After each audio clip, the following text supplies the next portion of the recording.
आप सभी को मेरा प्रणाम। आज रविवार है, सितंबर 2024 का पहला दिन 1 सितंबर है। आज के दिन इष्ट देव कह लीजिए, दिवाकर कह लीजिए, भास्कर देव की पूजा की जाती है, पुष्पांजलि दी जाती है सूर्य भगवान को। मैं सूर्य भगवान को नमन करता हूँ।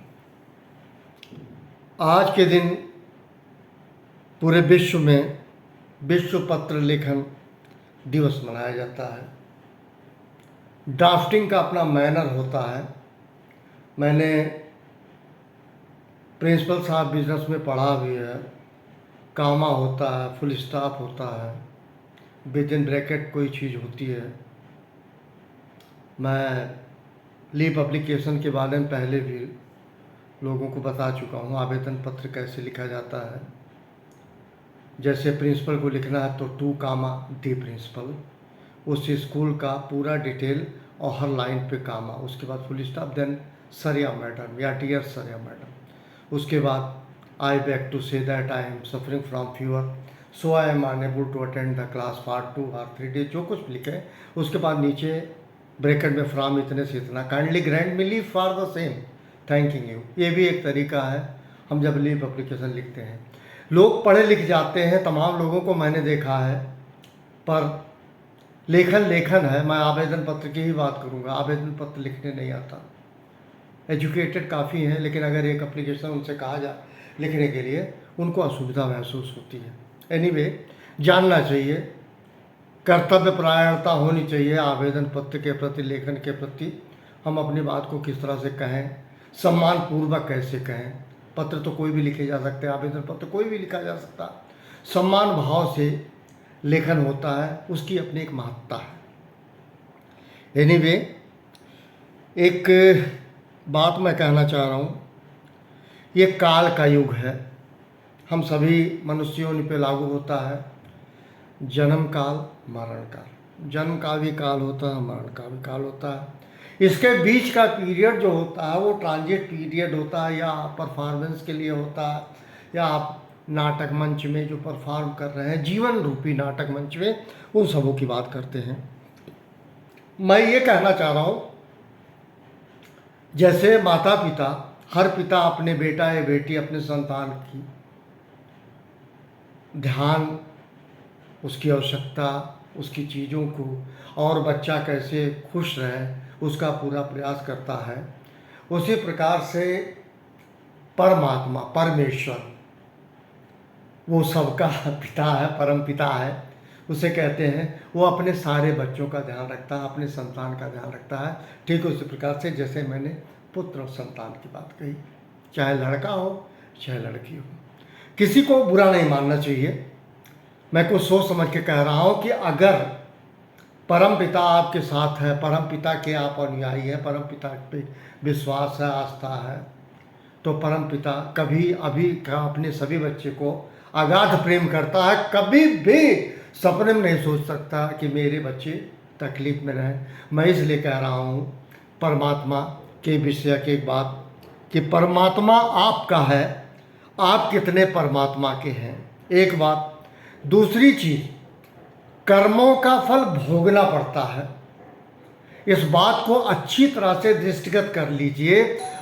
आपके जो कर्म हैं वो फलित जरूर होंगे, आपको भोगना होगा। आप कुछ बातों को कह के, कुछ बातों को करके ये कहिए कि हम अपने गलत कर्मों, दुष्कर्मों, दुर्व्यवहारों, इनके फलित परिणामों से बच सकें, ये संभव नहीं है किसी भी परिस्थिति में।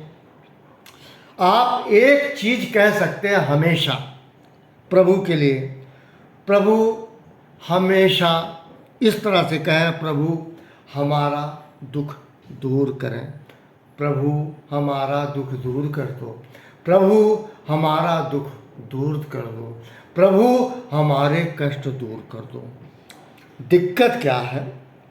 दिक्कत यह है, हम सच्चे मन से, आस्था से, विश्वास से, भरोसे से भगवान को नहीं याद करते हैं। हम अपने इच्छित स्वार्थवश जब ईश्वर को याद करते हैं तो कभी ये भी तो सोचिए, क्या आपके कर्मों में आपके मांगने पर या प्रभु से याचना करने पर क्या प्रभु की मर्जी शामिल है? यदि प्रभु की मर्जी नहीं शामिल है तो कैसे आपका कष्ट निवारण होगा? कष्ट निवारण तो तब होगा जब प्रभु आपके साथ हो और प्रभु के साथ आप हैं। प्रभु के साथ आप ना हो करके कुछ ऐसे कृत्य करते हैं, उसके बाद उसका उस तरह से परिणाम चाहते हैं कि प्रभु आपका कष्ट निवारण करते, कैसे ये संभव है? दूसरी चीज़, हमारे अंदर धैर्य की कमी है। हम जब कोई याचना करते हैं, प्रार्थना करते हैं, आह्वान करते हैं भगवान को, तो जब तक वो काम नहीं हो जाता है या काम में विलंब होता है, आपके इच्छित लक्ष्य को प्राप्त करने में विलंब होता है, आप धैर्य खो देते हैं। और सबसे बड़ी बात, आप प्रभु से शिकायत करते हैं कि प्रभु ने हमारी कुछ नहीं सुनी, हमने इतने काम किए। वो क्या क्या किए सुनिए। प्रभु को याद करना, भजन करना। पहला प्रभु को याद करना, भजन करना। दूसरा माला का जाप करना, माला का जप करना, माला का जप करना। उसके बाद प्रसाद चढ़ाना, मंदिरों में जहाँ भी प्रसाद चढ़ाना। उसके बाद स्वयं ये कहना, स्वयं जज कर देना कि भगवान मेरी सुन नहीं रहा है। आप कितने समझदार हो गए हैं, आप ईश्वर से भी ज़्यादा समझदार हो गए हैं, आप डिसीजन मेकर हो गए हैं, आपको ज्ञान नहीं है, आप अज्ञान हैं, आप अविद्या है और आप प्रभु से शिकायत करते हैं प्रभु मेरा ध्यान नहीं रख रहा है। पर ये भी तो बात है, प्रभु का आपने कितना ध्यान रखा, प्रभु कैसे ध्यान रखे। मैं ये कहूँगा, कर्म कर्तव्यों में प्रभु को ले आइए, कर्म कर्तव्यों में समर्पण में प्रभु को ले आइए, आपका कुछ अनिष्ट हो ही नहीं सकता।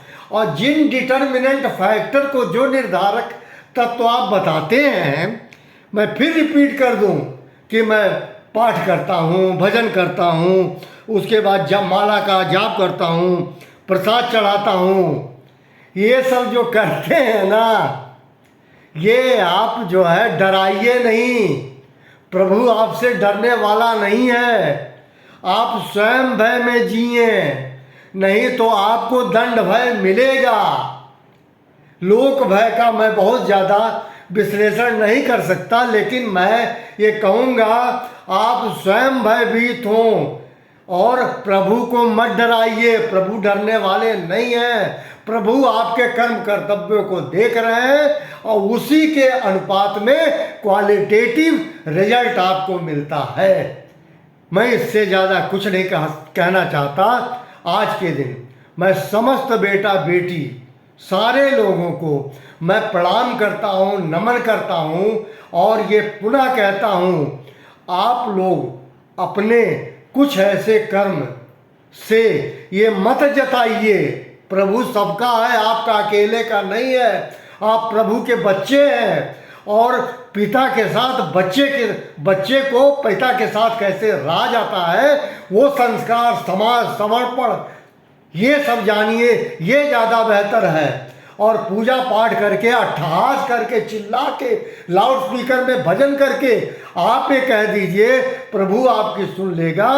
प्रभु इस तरह से नहीं सुनते हैं, प्रभु मौन भी सुनते हैं। आपकी तड़प, आपका तर्पण, आपका भाव प्रभु खूब समझते हैं, आप बोले अथवा ना बोलें। इन्हीं शब्दों के साथ पुनः आप सबको नमन।